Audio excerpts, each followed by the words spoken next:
Shalom saudara yang dikasih dalam Tuhan, puji Tuhan. Hari ini kembali lagi saya menyapa setiap umat Tuhan melalui program Bible and Coffee. Saudara yang dikasih dalam Tuhan, melalui program ini saya kembali mengajak setiap umat Tuhan, dimanapun Bapak Ibu Saudara berada, untuk ayo sama-sama kita kembali merenungkan firman Tuhan.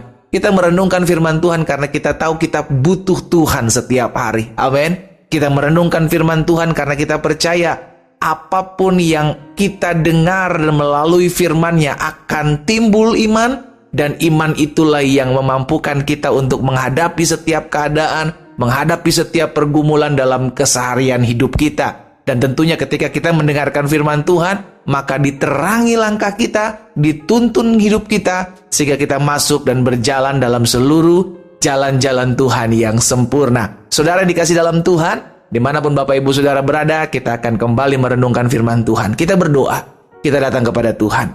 Bapak, terima kasih buat anugerah Tuhan, buat kasih setia Tuhan yang terus menopang kehidupan kami. Kami bersyukur karena setiap hari Tuhan menuntun kami, setiap hari Tuhan membawa kami masuk dalam seluruh rencana dan rancangan Tuhan yang sempurna. Itu sebabnya kami rindu untuk kembali merenungkan firman Tuhan, sampaikan sesuatu bagi masing-masing kami. Ya Allah Roh Kudus, kami buka hati kami mau sendengkan telinga kami untuk mendengarkan firman-Mu. Di dalam nama Tuhan Yesus Kristus kami berdoa. Haleluya.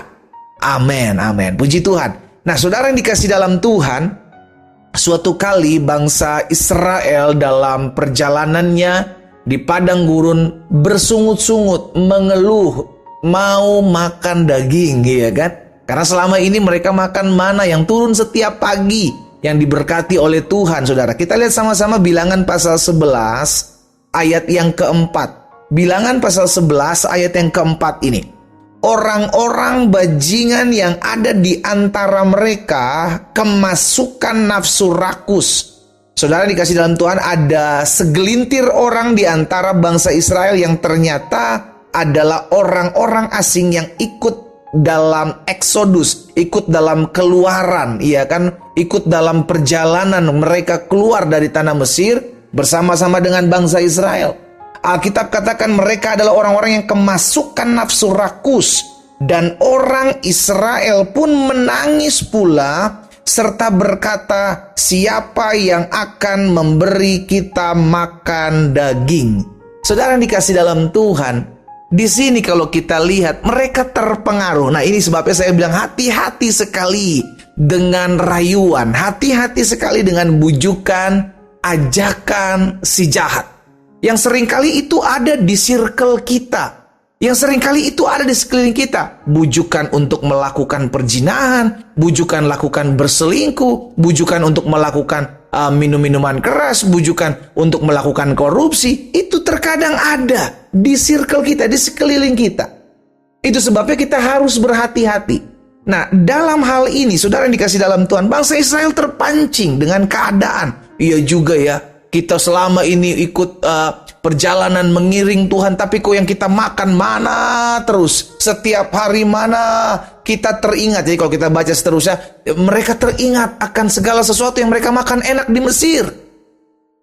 Awalnya dari apa, saudara? Dari bujukan orang-orang asing yang ikut bersama-sama dengan mereka dalam perjalanan di padang gurun ini.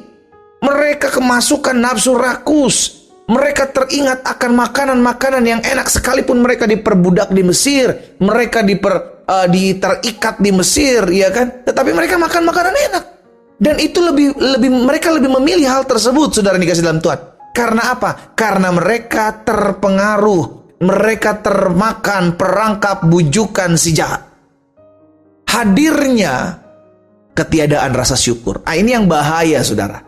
Ketiadaan rasa syukur ini, padahal setiap hari Tuhan beri mereka makan loh, saudara. Setiap pagi Tuhan beri mereka mana, setiap pagi mereka Tuhan diberi mana selama 40 tahun, saudara dikasih dalam Tuhan, mereka makan mana. Sampai akhirnya ada orang-orang yang dipakai oleh si jahat untuk membujuk ini. Akhirnya mereka mulai berpikir, iya juga ya, kayaknya bosen juga kita. Karena apa? Mereka mulai membanding-bandingkan. enaknya dulu di Mesir, tidak sama sekarang katanya ikut Tuhan kok seperti ini. Akhirnya sama seperti kita juga Tuhan. Kata saya ikut Tuhan diberkati, saya udah beribadah, saya udah setia, saya udah berdoa. Tapi kok saya kayaknya usaha saya masih begini-begini aja ya. Kok rumah tangga saya belum dipulih-pulihkan ya. Kok kesehatan saya belum disembuhkan. Kita mulai membandingkan diri kita dengan keberadaan kita sebelum kita mengikut Tuhan. Sekarang dikasih dalam Tuhan, hati-hati. Hati-hati jebakan ini, hati-hati bujukan rayuan si jahat. Hati-hati. Hari ini saya mengajak setiap umat Tuhan untuk waspada, untuk berjaga-jaga. Ketika kita mengiring Tuhan, tidak selamanya perjalanan kita mulus. Ketika kita mengikut Tuhan, Alkitab katakan, halus sangkal diri pikul salib setiap hari.